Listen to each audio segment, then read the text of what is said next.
9th of July, Sunday, 11 minutes to 11 a.m. in Australia. Here's my latest video blog. Today what I wanted to do is cover the second ICO that I said I was going to do during the week, and it's called the Pillar Project. Now, the reason why I'm going to be doing this video is for several reasons. One, I've been thinking about this particular type of project for a long time, and I'm going to share that with you in a minute. Two, there is an opportunity for me to actually share this video and obtain a bounty as well, so for some tokens as part of their marketing. So I'm disclosing that that's part of my purpose of this particular video. However, one of my integrities and one of my, I suppose, values is that I won't do any videos based on projects that I don't support or don't believe in or have not researched in. That's just not how I roll. It's not who I am. So you might find that I'm not going to cover every ICO, and the reason being is just I'm just not interested in it. You know, I don't need the tokens, and I'm not just out there for a money grab. That's not what this project for me is about. It's about expressing myself and learning how to do this better, and understanding the whole crypto space, and looking into the projects that have validity for my investment portfolio. And you know, I've got a lot of friends and people who are watching my videos, and I want to maintain that integrity and maintain that quality of you know, of information. So, and I just don't want to waste my time either. So in saying that, Pillar Project. Now, when I first started cryptos, I didn't know too much about blockchain. I didn't know too much about tokens, and I didn't know too much about you know, the coding behind the code and all the technical analysis or the base or foundation of Bitcoin or any of these. This whole crypto sector was a little bit over my head, and I think that's probably the biggest hurdle for most people when they enter this space, is just getting your head around all the different addresses, like in the middle of the screen here, you know, XO, C1A, 6, you know, with all the digits and numerics. I'm pretty good with these things now, and I've got a lot more confident with using these wallets. But I suppose the other side of it is when you do get into a crypto and you go to buy it, you know, you've got to go and buy your Bitcoin, then you've got to put it onto an exchange, you've got to download wallets, and then if you do choose to go and get another particular crypto that you're interested in for various reasons, then you've got to go and get another wallet. I mean, there are some online wallets. However, from my point of view, that's not my direction. I don't like having my money or I suppose any of my information in the hands of others. It's just how I am. So I'm sort of staying away from those online wallets, and you know, where your money's held by a third party. And that sort of makes me a little bit uneasy in an unregulated industry as cryptocurrencies are. So in saying that, again, there's lots of people getting involved in this space, and there's a lot to absorb. And I think what's going to happen in 5 years' time, and I think it's already happening now. I mean, I've got X amount of tokens, I've got all of these things happening, and I've got my blockfolio, and I've got different things happening, and I've got wallets that are staking, and it can be quite full on. And that's what caught my eye about Pillar. Now, there's no doubt the webbot actually did mention Pillar as well as being something to watch, and I think it's going to be the next big thing that's going to come forward. And I can't see you know, Pillar being the only one, and but I think they're first, and it looks like they've got a really good concept and a really good understanding of what people are going to want in, say, you know, in a very short period of time. And I think it's actually opening up a whole new way of looking at maintaining and integrating our information into one place. So what I've done is I've opened up a few windows here, and you know, look, what I'm going to do is run through some little videos, give a little bit of a summary on each of these pages, instead of me just rambling and trying to tell you it's good, because that's not my intention of this video. My intention is to, for those who've got some time to sit down and learn a little bit more, I've gone and grabbed some really good relevant information. So I'm just going to close those two little windows. All right. So on the home page of Pillar, there is a little video in the middle of the screen here. Now, what I'm going to do, that's the first one I'm going to play. It's very short. Just get a grasp of this. Meet Max. His connected life includes apps, websites, social networks, shopping, tickets, getting around town, and more. Max has many accounts and passwords, all with updates, avatars, networks, and permissions. Max has apps. Each app can only do one thing, and they can't talk to each other. Many of them store his credit card information and charge high fees. Each traps his data, which gets resold to middlemen and large companies. His money, personal information, and important records live in data centers, where identity and data are always at risk from hackers. Isn't there a better way? There is. Introducing the Pillar Wallet. The Pillar Wallet puts all of Max's data and content in one place. Everything he needs now comes to him. He makes a request, and offers come in from around the web, including smart contracts on the blockchain. No more logins, no more apps, no more searching websites. Because everything in Max's life is under his control, no single company can monetize his data without his permission. All of his personal data is safely stored on the blockchain. The Pillar Wallet is simple, versatile, and uses tokens to help Max do things. He can pay his driver, order a pizza, find a new client, or make a doctor's appointment right from his wallet without any apps. The blockchain protects his privacy and assets at all times. The Pillar token powers this new ecosystem, which starts as a wallet but evolves to become Max's trusted personal assistant, pulling in whatever he needs and leaving all his old apps and accounts behind. The Pillar Wallet is a new platform that helps Max get things done. Pillar, the wallet for the 21st century.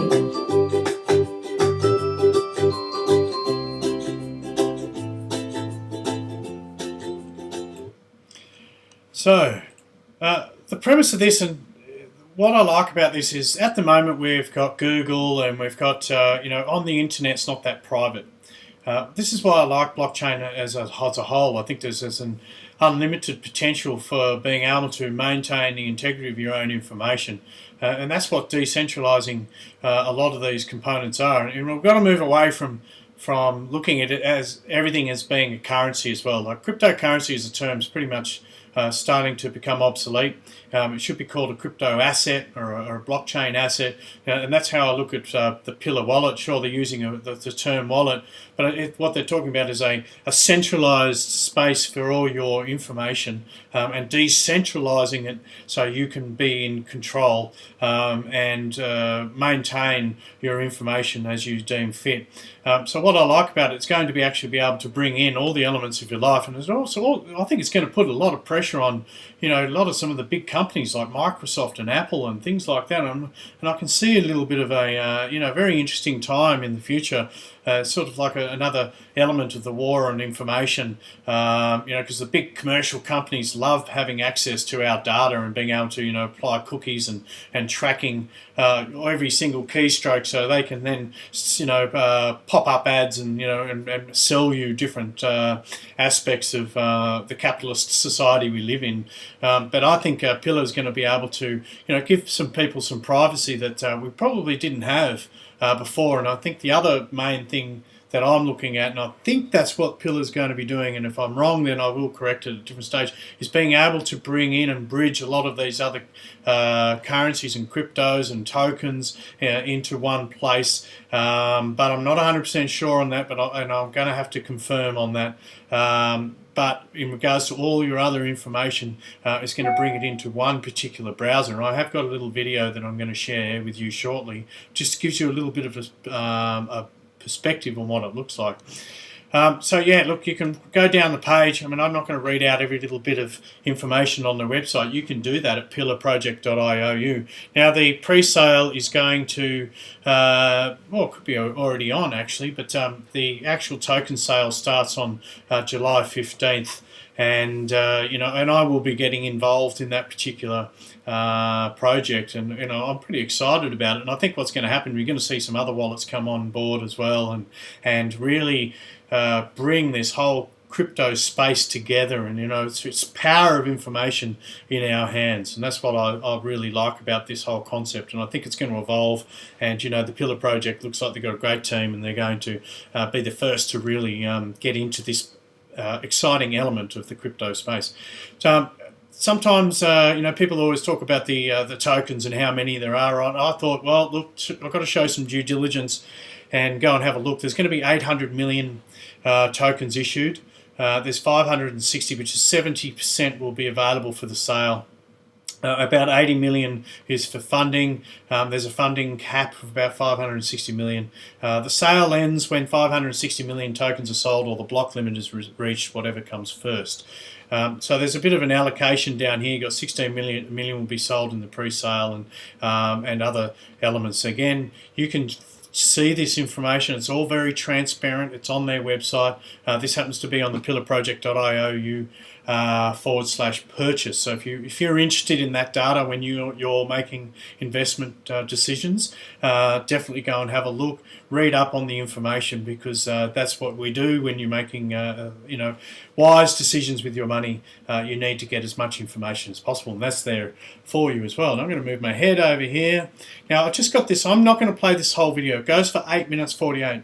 Now where you can find this particular video, and I will put it into my Steem blog. I'm going to put these relevant videos there, and a little bit of a write-up and a little bit of stuff about the coins, just so you can easily access that if you already are linked to my profile pages. But you can source David Siegel, S-I-E-G-E-L, on YouTube, and he's got a couple of little videos, 6 videos there in regards to this project. So you can, if you wanted to sit down and watch this in your own time, you can. What I'm going to do is I'm just going to play 30 seconds of this to give you a little bit of an idea, and I'm just going to expand it just so it's a little bit bigger. Click that and press play. This personal data locker belongs to an architect named Maxine, who's just had breakfast and comes into her home office to start her day. Maxine's work surface doesn't have any windows and doesn't need an operating system. It's one large browser showing her personal dashboard. All her data lives here. The applications she uses live in the cloud and appear as necessary. Maxine logs in and sees all the relevant information from her world up to the minute. At a glance, she can see her calendar, her appointments, her family members' schedules, personalized news, updates from her friends and colleagues, and a task list sorted by priority. She sees a... So that's the initial, I suppose, format of this, and when you go through this video, just down the left-hand side here, there's these other tabs, and what it does is covers different elements of her life, from doctors all the way through to, we're talking about insurance and even selling items on the internet seamlessly. So instead of you having to go to different websites individually to post particular products or things like that, you can do it all in one, which sounds like an amazing part of this. There's all sorts of stuff in regards to your house, your inventory, your private information. Even when you swipe your card at the store, this information is going to be directly sent to your private blockchain, where if you just say buy a fridge or a TV, that information is going to go onto your inventory, and there's just a whole heap of different things, and that's what they're talking about here, talking about how the products can be simply sold at different outlets seamlessly from this particular wallet. Let's, for an example, if you want to sell your house, it will go to different auction houses and things like that. There's no doubt, and even they were talking about your car maintenance and all sorts of different things. So if you want to watch this particular video, and it goes for about 8 minutes, you're very welcome to press play and have a little look at the power and the potential of what these smart wallets are going to be able to do in the future. And I can see, we get rid of these big cumbersome computers, and I think even when you look at graphene and the capacity of graphene and how these things can come together, and we'll have very thin, small, that hologram-based technology, and we'll all only have one particular browser where we can pretty much access everything that we need in one place instead of all these separate apps. And that's what I can see the future is bringing and integrating everything that we need in life into one place. And that's what these smart wallets are about. And there's no doubt that they've got potential to evolve with demand. So there'll be, tweaks when we realise that we need to upgrade to a different element. I'm sure that that will be the objective, is to just keep improving on this product every year, so it just becomes better and better and better. And I imagine that's where artificial intelligence comes in as well, and there's an integration between you you and this particular software, and how it will determine what is best for you, in the sense that it has your best interests in mind, because it understands your data and information. So it's an amazing project. I'm just going to close that one and that one. Yeah. So that's all I wanted to do, is just share with you Pillar. I'm not here to overinflate it. There's just some. I think the smart wallet as a concept has a lot of legs in this crypto space, and I think when you look at blockchain as a whole, this is the type of application work that's going to really push forward the whole blockchain technology, and I suppose even just mass adoption. A lot of people just see it as Bitcoin at the moment, and they're not really looking at the overall potential of these type of applications. But it's very, very exciting. Check out Pillar project.io and let me know what you think about smart wallets, and what you think is going to happen in the future with regards to this. So Pillar Project, thanks for watching, guys. That's all I'm going to do for today. Check out my article, which I'm going to place on steem.com, and cheers for watching, and tune into my next video. Thanks.